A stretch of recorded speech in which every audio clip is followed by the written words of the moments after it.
Will the Paris Summer Olympics really be the first gender-equal games? That's what the International Olympic Committee, or the IOC, claims. But is it true? Let's take a closer look.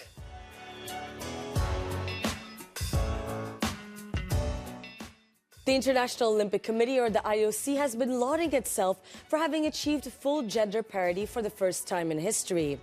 One of the hashtags for the Paris Summer Games is #GenderEqualOlympics. But is that the reality? Well, these Olympic Games will have a 50% participation rate between men and women. However, in certain disciplines, the parity is not respected. Wrestling, for example, is a sport where only men can compete. On the other hand, women are the only ones to participate in rhythmic gymnastics.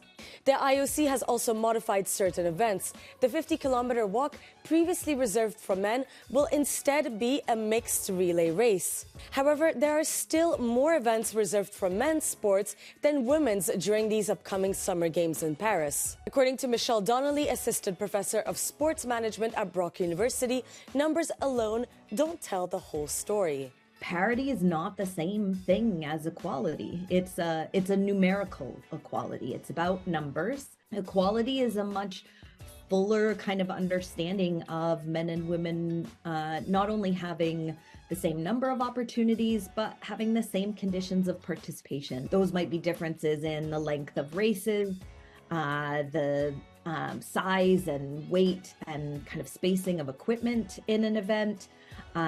Very much at the Summer Games, we're aware of the differences in uniforms that are required for men and women athletes in some events. The #GenderEqualOlympics, the sort of,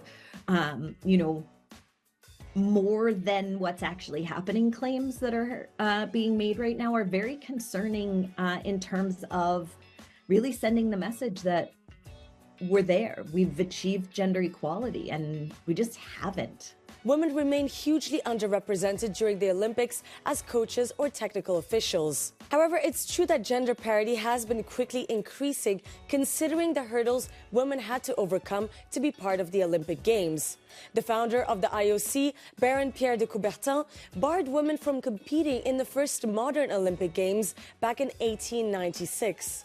Women did not make up more than 10% of participants until 1952. And it was not until 2014 that the IOC added full gender parity as one of its goals.